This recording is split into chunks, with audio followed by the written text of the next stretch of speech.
ngapain pusing? Bisa jadi, bisa syuting juga Bang? Lah, bisa syuting, main film juga bisa.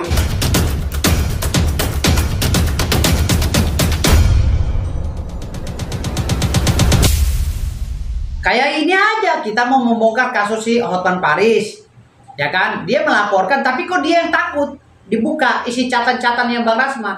Harusnya dia yang lapor, dia yang berani dong. Kok dia malah takut? Ada apa? Itu yang mau kita bongkar. Kok malah jadi kasus naik meja saya sampai berujung ke pencabutan SK saya? Apalagi saya tidak melalui proses kode etik, sidang etik. Kan ini lucu sekali, sangat membagongkan kalau kata orang. Kok di negara yang sebesar ini dengan penduduk dunianya di tempat terbesar di dunia yang sangat multi etnis, ya kan? Kok bisa ada gitu loh proses yang seperti ini? Ini ya menghambat pembangunan kalau cara seperti ini. Dikit-dikit kalau dikritik langsung dicari orangnya. Ini saya kayak zaman kerajaan lagi, balik lagi, gitu loh. Jadi ayolah perbaiki hukum ini. Saya jujur ngomong, diberhentikan dari advokat nggak ada masalah. Saya masih punya firma hukum kok. Saya masih bisa kok mendelegasikan rekan-rekan saya untuk beracara. Ada 16 pengacara di kantor hukum saya. Yang penting firma hukum saya nggak pernah kalah kan gitu. Saya bisa. Walaupun saya dicabut atau dibekukan surat berita acara sumpahnya. Kan itu sanksinya hanya tidak bisa bersidang di pengadilan. So memang saya jarang sidang kok. Saya sidang kalau tempo-tempo mau aja kalau lagi mau narsis. Ke sidang tuh saya selama sidang hanya narsis doang. Kalau sidang beneran mana ada? Mana mau saya sidang beneran, orang saya pimpinannya. Gitu loh. Mana ada ketua umum organisasi advokat mau sidang? Nggak ada yang sidang. Saya nggak pernah sidang. Lagian berita acara sumpah mau dibekukan mau enggak juga. Saya nggak ngaruh bagi hidup saya gitu loh. Toh kantor hukum saya sudah besar, banyak klien saya yang datang gitu. Jadi artinya nggak pengaruh juga bagi saya. Apa yang dikatakan oleh Hotman Paris itu sesat. Penjelasan sesat yang katanya saya tidak boleh lagi menjadi pengacara dan beracara baik di mana-mana gitu. Kan lucu. Gitu. Kan itu menjatuhkan kredibilitas saya, tapi menjatuhkan kredibilitas saya tapi menonjolkan kebodohan dia. Dia dokter tapi dokter bodoh gitu loh. Artinya di sini dia tuh harus belajar lagi, jangan banyak piknik gitu loh. Dia banyak kasus-kasus dia yang kalah. Kemarin baru kasus masalah emas, dia itu menjadi pengacaranya apa itu melawan Antam kalau nggak salah, dia kalah juga, kliennya habis triliunan juga kalah gara-gara dia pengacaranya. Lalu ada lagi tempat hiburan di Bali, ya kan, diusut juga oleh masyarakat Bali, dia kalah juga, kan gitu. Mana pengacara internasional? Kalau lu banyak piknik, lu nggak bakal bisa, ini lu ngerugin klien, Hotman, ya. Klien lu tuh pasti rugi triliunan, walaupun lu banyak promosi tentang diri lu. Gue tahu lu tuh lagi pusing. Lu aja di acara Deddy Corbuzier nenteng-nenteng berkas sebanyak itu, curhat kok, minta perlindungan sama pemerintah, dikit-dikit minta perlindungan. Orang caranya kayak gue dong, Hotman tuh, ya. Gue ajukan surat keberatan kepada pengadilan karena bas gue dibekukan. Ini cara profesional, bukan bikin video, halo Pak Menteri, tolong saya, halo Pak MA, tolong saya.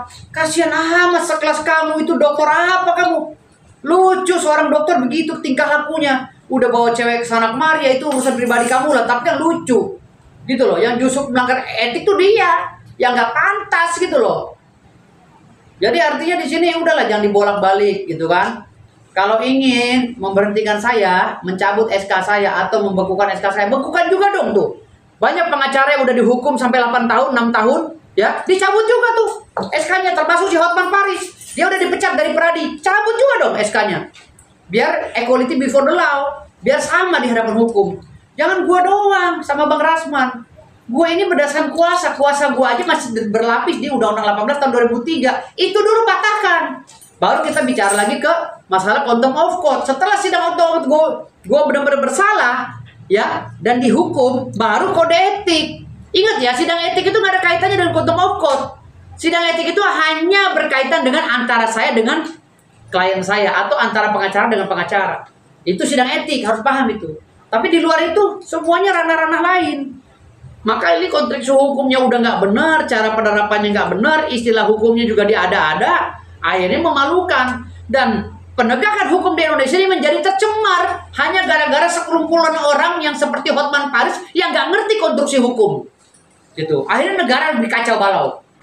Bagaimana kita negara mau maju kalau konstruksi hukumnya ngikutin otak Hotman Paris? Hotman Paris mah kalau kata bawa mobil nih, gigi 6 tangan 1 sama saya Hotman Paris udah gak ada berat-beratnya lawan dia mah, bener. Asli. Udah gak ada berat-beratnya. Dia kalau nggak punya duit, asli saya suruh keset sapu lap sepatu saya si Hotman. Sayangnya untungnya dia dapat duit duluan. Ya, kalau dia sejajar dengan saya, kalah saya suruh lap sepatu saya Hotman, gak ada ngaruhnya juga ilmu hukumnya gitu loh. Gak ada hebat-hebatnya gitu. Jadi artinya di sini jujur ngomong, kalau dia mau ngomong apapun udah kalah telak sama saya. Walaupun dia dengan cara apapun ya mencoba untuk membunuh karakter saya dan Bang Rasman, nggak ada sama sekali. Jadi ini yang perlu disanggah oleh para pengacara.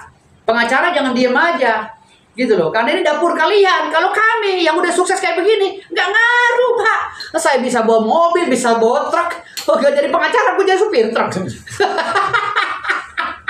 Lah gue udah nyantai, aset gue udah banyak.